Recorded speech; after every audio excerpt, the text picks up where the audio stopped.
Hey, Buff Nation, voice of the Buffs, Mark Johnson here. Coming up this week in the Buffalo Stampede, we're going to recap the Buffs' loss at Minnesota in football with Coach Gary Barnett, former quarterback Bobby Passavento. We're going to give you a behind-the-scenes look into the training room here at the Champions Center and see how our athletes are treated. Plus, we'll talk volleyball and soccer as well, all this week on the Stampede.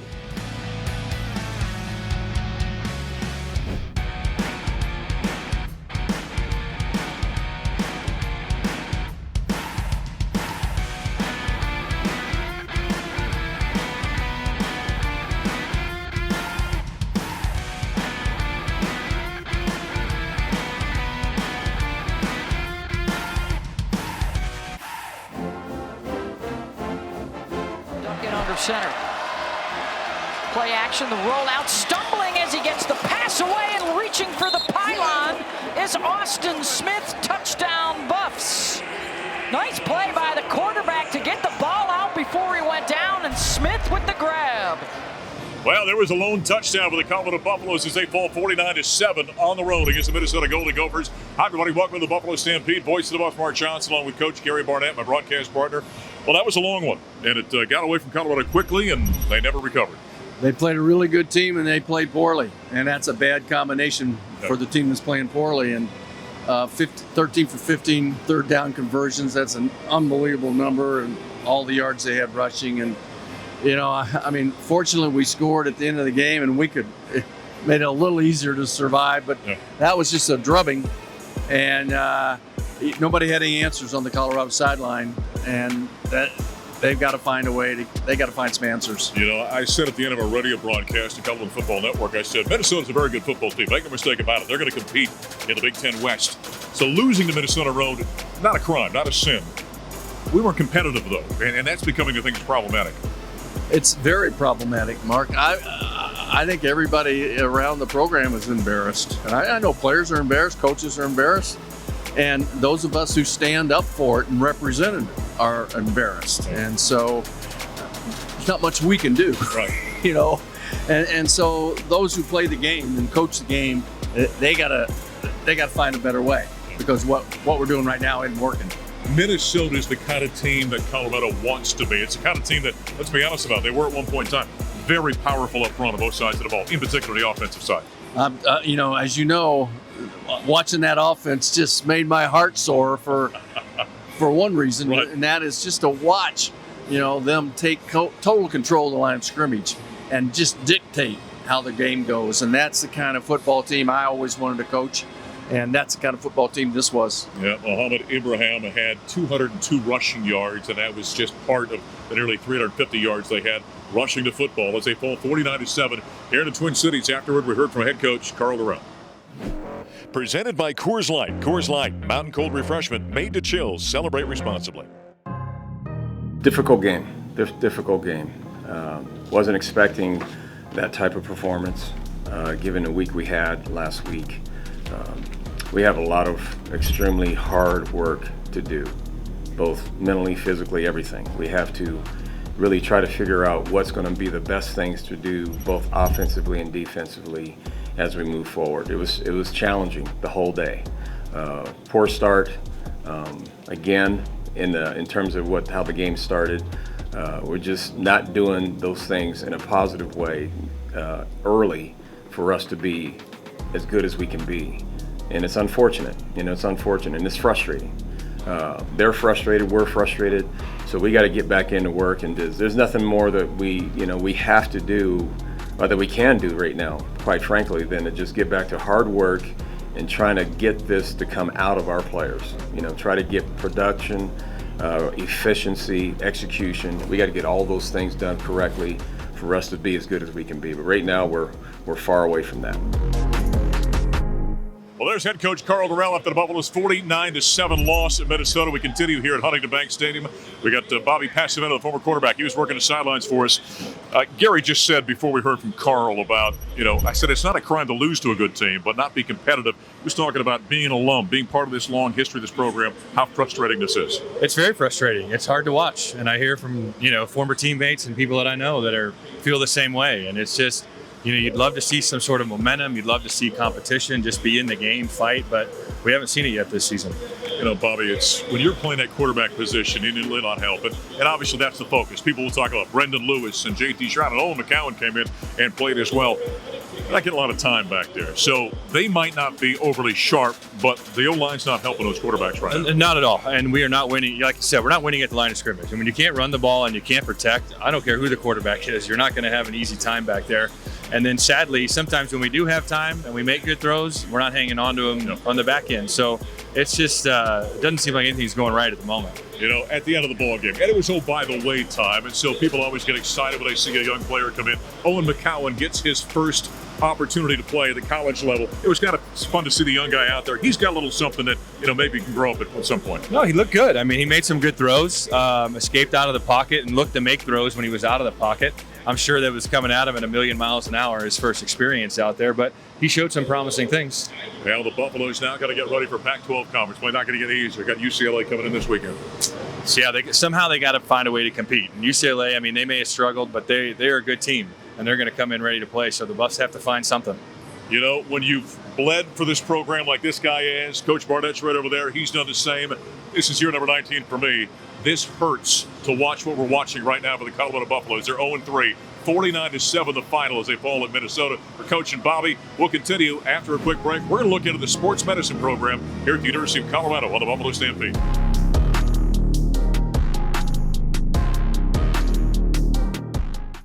Guys ready to move on. Morgan popped up in the air, and is it held on to? Yes, it is. Interception, Isaiah Lewis. Back in the Buffalo Stampede, voice of the Buffs, Mark Johnson, coming from the football training room. This is a spot you don't want to spend a lot of time in if you're an athlete, right? Andrew Hamster is the head football trainer here at the University of Colorado. Welcome. I know you've been here since, 2019? 2019, yeah. Give folks your background a little bit and let us know how you... Yeah, so I grew up as a Buff fan. I grew up in Denver, Colorado. Spent my high school years there. Was a 3-sport athlete in high school, and kind of went around the rest of the country just to come right back here. So spent time in Boise, Idaho. Was with the Atlanta Falcons, and then Washington State for 5 years before coming back home. So I'm thrilled to be here. How does somebody get into becoming a trainer? That's a great question. And I kind of knew I wanted to do something with sports kind of growing up, and one of the things that I kind of found this niche doing sports medicine, and really liked it. I had a great program at the undergrad I went to in Spokane, Washington, Whitworth University, and really just kind of found my passion for it there. So right behind you right now, these are the taping tables, correct? Yes, sir. Okay, kind of tell us what happens. This is when someone's coming for practice, we're getting our ankles taped. Yeah, right here, right? So there's kind of multiple facets to what we do, and one of the things that we get done is our practice prep. So a lot of times we'll spend, taping ankles, wrapping guys up for practice. The ankle is the most commonly sprained ligament or joint in the body. And so one of the best ways we can kind of treat injuries is prevent them from happening altogether. Sure. So doing some of that, make sure all our guys are either taped or braced for practice. And so that kind of starts here as we prep them for practice and get them ready to roll on the field. At home it's one thing because everyone's here in the Champions Center. Things are different on the road. That becomes a little bit more challenging, doesn't it? That's true. Some locker rooms on the road are a little nicer. Some are a little tougher, a little leaner. More challenging room-wise. Sometimes you got plenty of room, you got plenty of elbow room. Sometimes you're crammed in there real tight, but the job's got to get done either way. So we make it happen. Give us a little sense now. This when the Champion Center was built. Yes, sir. This whole facility was brand new, obviously. Mm-hmm. What are we looking at over here? So these are our giant cold tubs, and they're awesome. We have a hot and a cold. So this one right here, we're looking at the Colorado side is the cold tub. Okay. The hot tub is on the other side there. What's great about these is they're built more like lap pools than your traditional just square hot and cold tub. And the reason for that is we like our guys moving around in them, right? We know that motion is lotion, as we say. So our guys will get in the hot tub and they'll do a couple laps. They'll come into the cold tub and do a couple laps. And that contrast between the two is really great for them. So it's a pretty cool design there. So you've got that. I mean, you got all kinds of equipment in here. What are we looking at on this side over here? So right here, this is kind of one of our crown jewels in here. I would say this is our G Treadmill. It gives us the ability to kind of get guys back from a lower extremity injury quickly. You can unweight them, so we can unweight a guy in here. I once had an athlete who was probably 6'8", 365 pounds, one of the biggest human beings I've ever seen, coming off a foot injury. And how do you replicate them walking, running, doing stuff when they just weigh so much, right? Yeah. And so one of the things we were able to do is put him in the Ultra G Treadmill, and we're able to get that body weight down to a certain percentage. At 20% of his body weight, he's weighing around 78 pounds. I think my math might be a little off there, but right. Around 78 pounds, it's a pretty good deal. That's a great way to start reintroducing some of the sport-specific movements for our student athletes. Everybody watching is going, how can I get an unweight machine, huh? That's what I need is one of those. Lighten me up just a little bit. So when guys come in, so anything they've got, you're talking about the preventative stuff that you do in terms of getting them ready for practice. When they pull something, when they strain something, they're coming back to see you automatically, right? Yep. So one of the great things is, and one of the best parts about my job is that my patients are my patients before they're my patients, if that makes sense. Yeah. So a lot of other medical fields, people only come see when something's wrong, right? So I get to see these kids at their best, but I also get the privilege of seeing them at their worst and being somebody who can provide care for them. So that's a pretty cool deal. One of the things that I really appreciate is that I can build a rapport with these kids long before they're ever hurt. So if they do get injured on the field, if they get injured wherever, we're kind of like the lifeguards at the pool. So we're at every practice, every game, every workout. And so, I'm the first person they see when they get injured, and I'm with them all the way back to return onto the field. All right.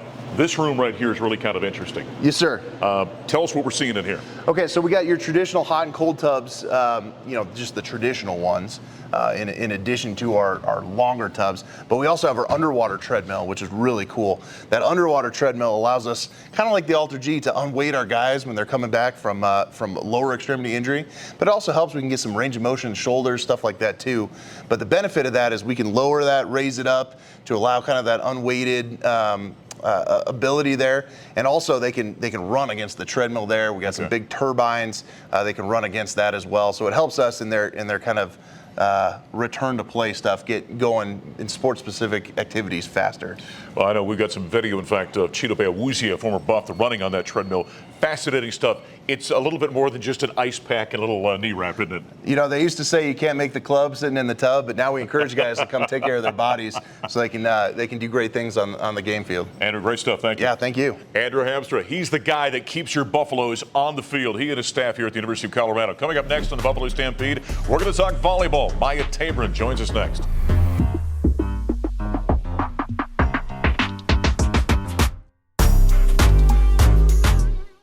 Good serve off the net. Stanford handles it. Jones approaches. Block ends it. Reverse sweep for the Golden Spike. The Buffs flip the script from a night ago and from the first two sets. Oh, that's what I'm talking about right there. The Golden Spike is right here in Boulder, Colorado. On the back end of that series with CSU, the Buffs take care of the Rams at the Event Center, and the trophy stays right here. Voice of the Buffs, Mark Johnson. Maya Tabron joining us from the volleyball team. That was kind of fun, wasn't it? Yeah, super fun. Really exciting weekend. All right, let's talk about the front end first up at Moby, okay? Yeah. Pretty crazy up there. Didn't go the Buffs' way. Give us a quick comment about that match. Yeah, I would say, yes, we did lose, but I think we really finished the match thinking, we know that we can play better. So we wanted to take that energy back home to the Event Center.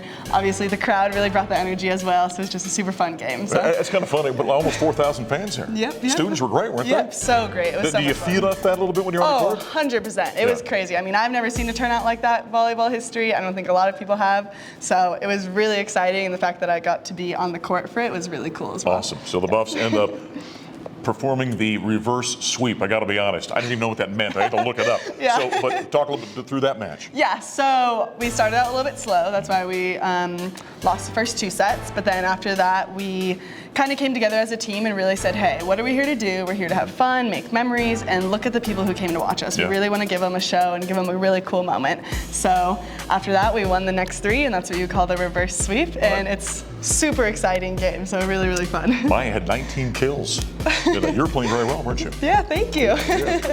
Big matches like that, and obviously with a rival like Colorado State, you get a little more juice for something like that? Oh, 100%. I was so, after we had that little hype talk with, our team, after the second set, I was just so ready to go out there and crush them, and that's what I tried my hardest to do, so. Yeah, so the Buffaloes have the Golden Spike Trophy. You like this series, the way this has kind of evolved over the course of time with CSU, to have that series every year with them? Yeah, it's definitely fun, because I actually have some friends on the team as well, so it is a cool, rivalry, but at the same time, it's really cool to see this Colorado team that we typically wouldn't play in the normal regular season. Well, the Buffs keep the trophy right here. Afterward, we heard from head coach Jesse Mahoney. Powered by Ford. Cars, trucks, and SUVs built for America. Built Ford proud.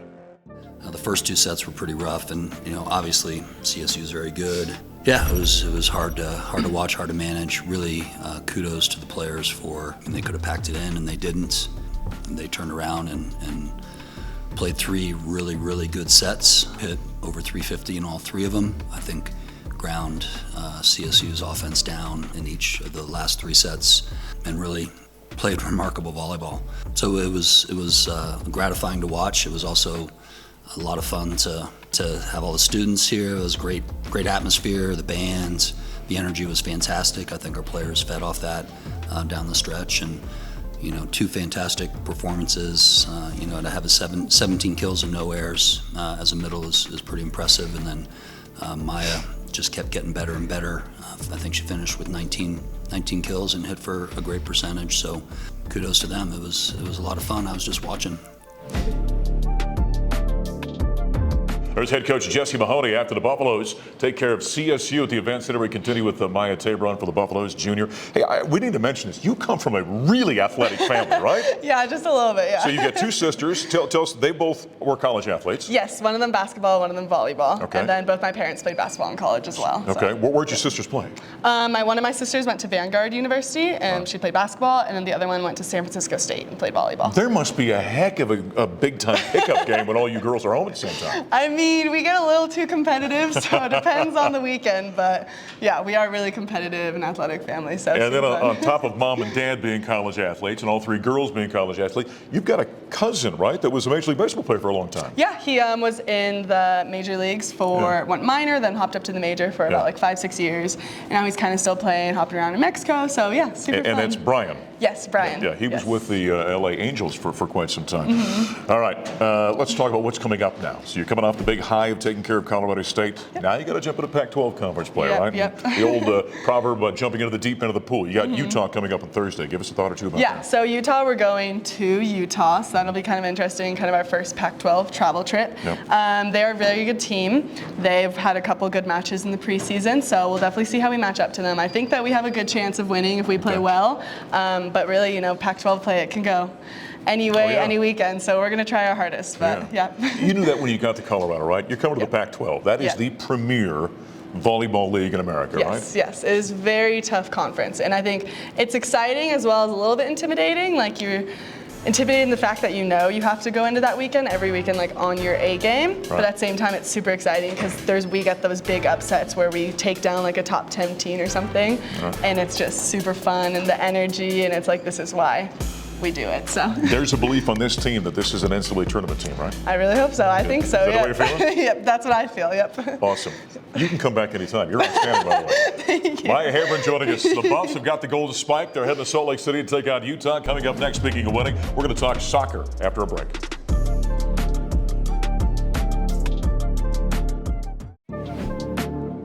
Alyssa Duke shoots one toward goal and deflected in. Emerson Lane putting some pressure. Ball handling, deflection. Shira James deflects for another 12 goals in 13 matches. Well, a nice victory for Colorado soccer, 2-0 over DU. We see both goals right there back at the Stampede. Voice of the Buffs, Mark Johnson. She assisted on one of them, by the way. Alyssa Duke joining us, senior for the Colorado Buffaloes. Nice win for the Buffs. Thank you. Give us a thought or two about how you played in that match. Yeah, I definitely think it wasn't our best game from start to finish, but I think we definitely had some strong individual performances, and getting 2 goals in a shutout against one of our rivals is obviously a great result. You bet. Danny Hansen made some awesome saves, so she definitely kept us with that shutout, so shout out to her.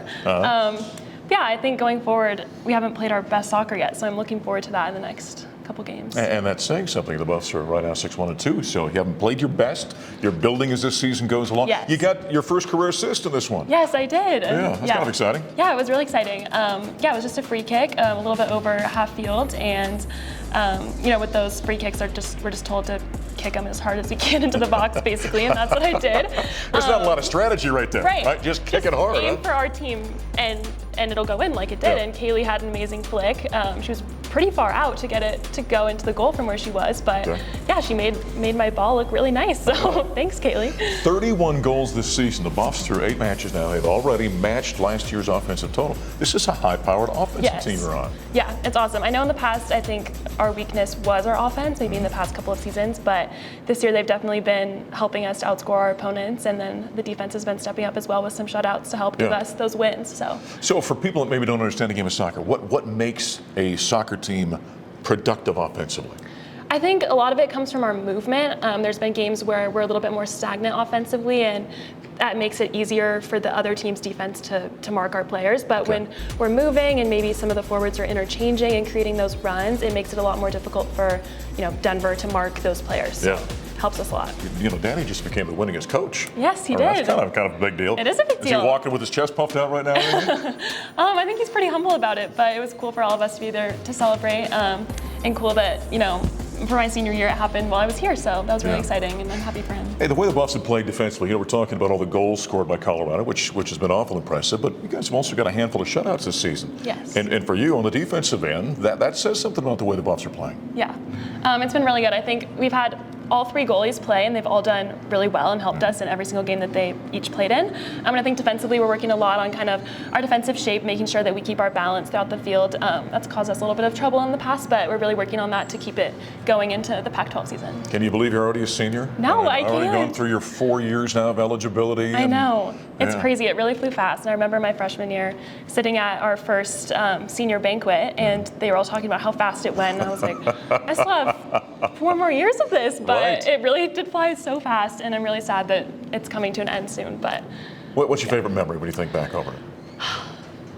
That's hard. I would just say all of the times that we've made the NCAA tournament was really exciting. Watching the selection show and seeing our name appear was really cool, and seeing all of that work that we put in back in July come and be fruitful in November. That was really cool and exciting. So hopefully we'll be doing that again this November. Awesome. So. Well, she's got a lot of victories left until she's done playing here, including starting on Friday. Got Arizona State, so jumping in the Pac-12 play. Give us a quick thought about Sun Devils. They've been doing really well this season. Danny said they have a high RPI, so that's going to be really a good opportunity for us to come out and win. And I think, like I said earlier, we haven't played our best soccer, so I think there's going to be one of these games where it just really clicks, and what we've been doing in practice will come. All right, looking forward to another victory. Good luck this weekend. Thank you. All right, Alyssa Duke joining us here as we put a wrap on the Buffalo Stampede. I'm voice of the Buffs, Mark Johnson. Thanks for joining us. We'll talk to you next time.